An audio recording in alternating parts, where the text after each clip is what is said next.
दादाजान, दादाजान कौन सा इंतकाम लिया आपने मुझसे? और फुप्पो, फुप्पो ने तो मेरा जीना आराम करके रखते हैं ना। अगर उनके घर की बहू बन गई तो मैं ओ खुदाया क्या होगा मेरा, पता नहीं क्या होता है। दादाजान, आपको ऐसा नहीं सोचा था मैंने, आप तो ऐसे नहीं थे, पता नहीं क्या हो गया आपको।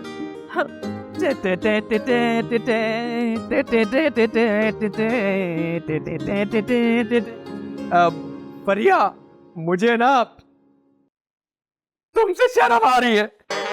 चले जाओ यहाँ से वरना मेरा दिमाग खराब हो गया ना, तुम्हारा मुंह तोड़ दूंगी मैं। एक बात कहूँ तुम्हें, मुझे पता है तुम्हें भी मुझसे शर्म आ रही है ना।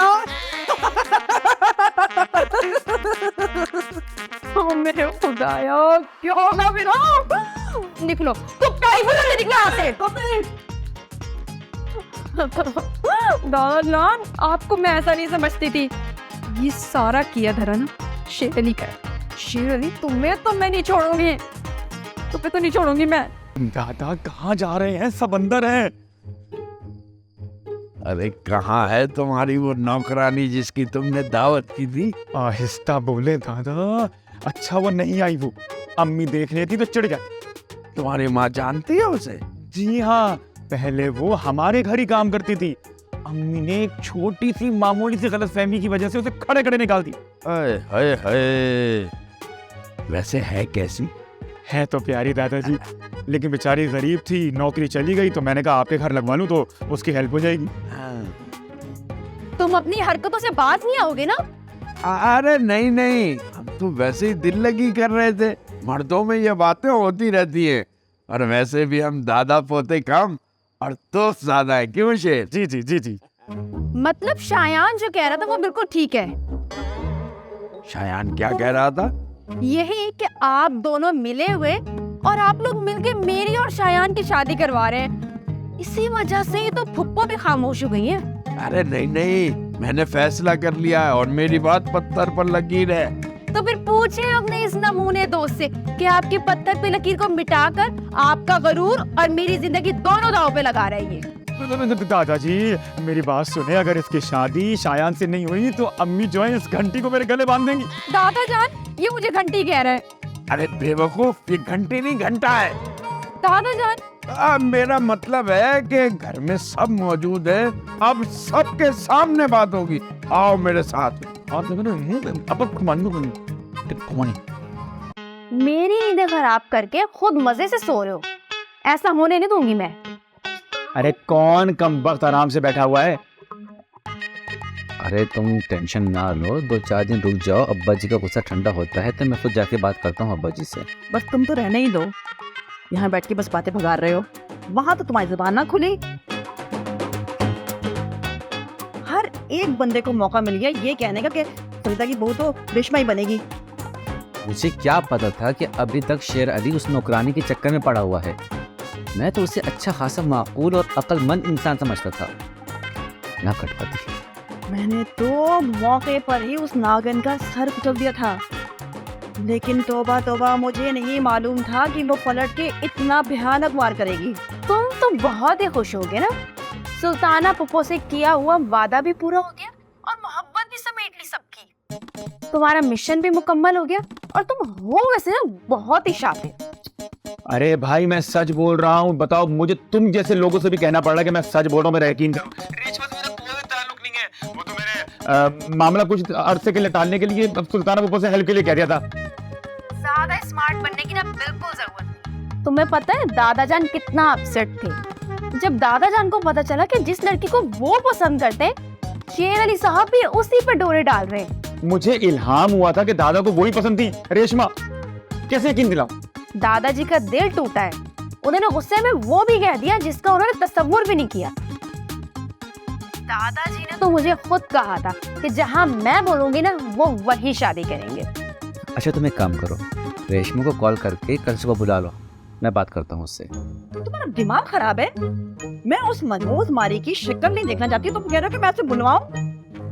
भाई तुम्हें इस मसले का हल चाहिए या नहीं चाहिए? जिस मसले का हल नहीं, मुझे ये मसला चाहिए नहीं है, मुकम्मल खत्म चाहिए मुझे मसला।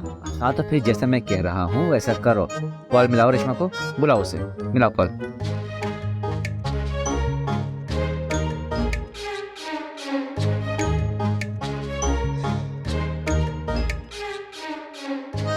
अरे दिमाग की दही, तुम इससे अच्छा ना दादा को कॉल कर लेती, मेरा दिमाग क्यों चाट रही हो? दादाजी से तो मैं खुद ही बात कर लूंगी, लेकिन आज वो इतना गुस्से में थे कि मैंने बात नहीं की उनसे।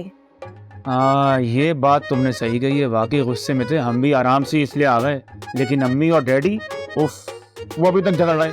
तुम जैसी औलाद हो ना, तो माँ बाप ने तो लड़ना ही है। मेरा दिमाग मत चाटो, मैं तुम्हें इससे ज्यादा कुछ नहीं बता सकता। मैं भी नहीं सुनना चाहती तुम्हारी फजूल की बकवास। अरे पता नहीं ये लड़कियों का आजकल रात को फोन क्यों बंद होता है, ये फोन रखते क्यों आपके पास? नंबर बंद है, हो ही नहीं सकता। जरूर उसका कोई दूसरा नंबर होगा। तुम कभी कभी ना बहुत अच्छी बातें करते हो। हाय हाय, कहीं ऐसा तो नहीं है कि वो दूसरे नंबर से शेर अली से बातें कर रही हो फोन पे? आजकल का इश्क भी ना ऑनलाइन हो गया है। बात में दम है, काम कर ना, शेर अली कमरे में जाके देखो कर क्या रहा है। दिमाग खराब है तुम्हारा, अरे ऐसे। अच्छा चलो ना, तुम और दो मुझे, मैं लगाता हूँ कुछ।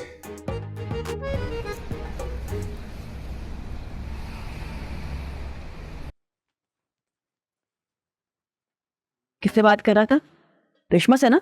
अरे अम्मी आपको क्या हो गया? आप भी, मैं रेशमा से बात क्यों करूंगा? क्योंकि तेरी उससे शादी हो रही है ना, उसी की प्लानिंग चल रही होगी कि शादी का जोड़ा कहाँ से लेना है, जेवरात कहाँ से बनवाने हैं, ब्यूटी पार्लर से तैयार कहाँ से होगी, फलाना ढिमकाना ना। अरे अम्मी आपको क्या हो गया? आप लंबी लंबी सांस लें और रिलैक्स करें। मेरी बात सुन, मेरी दुल्हन कौन होगी, कहाँ से तैयार होगी, कपड़े कहाँ से लेंगे, जेवरात कहाँ से लेंगे, कौन से ब्यूटी पार्लर में जाएगी, ये सब फैसले आप करें। देख शेर, मुझे बेवकूफ मत बना, पहले ही मैं बहुत गुस्से में हूँ। अरे गुस्सा तो मुझे आ रहा है अम्मी, लेकिन आपकी हालत देख के ना सब खत्म हो गया है। तो फिर सच बता, किससे बात कर रहा था? मैंने खुद सुना है तो किसी से बात कर रहा था। फरिया से। फरिया से भी कह रही थी? शेर अगर बेबस हो जाए तो लोमड़ियां समझती हैं कि उनका राज होगा जंगल पे।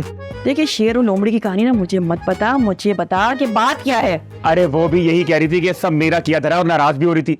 एक बात बताएं, एक बात बताएं, अगर ये साजिश मैंने रची होती रेशमा वाली, जैसे आप लोग सब समझ रहे हैं, तो मैं रेशमा से शादी में खुश नहीं होता। ए शेर, इसका मतलब है तू नाखुश है दादा के फैसले से? अरे हाँ भाई यार, रेशमा से शादी क्यों? हमदर्दी है उससे, दैट्स इट। तो अब क्या करें? तेरे दादा ने तो शादी फिक्स कर दी है। यही तो, दादा इस उम्र में आके ना बच्चे बन गए।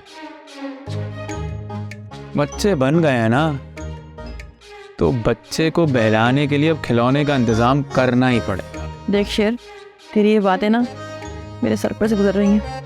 आप अपने सर को रिलैक्स करें और बस सारी चीजें ना मुझ पे छोड़ दें।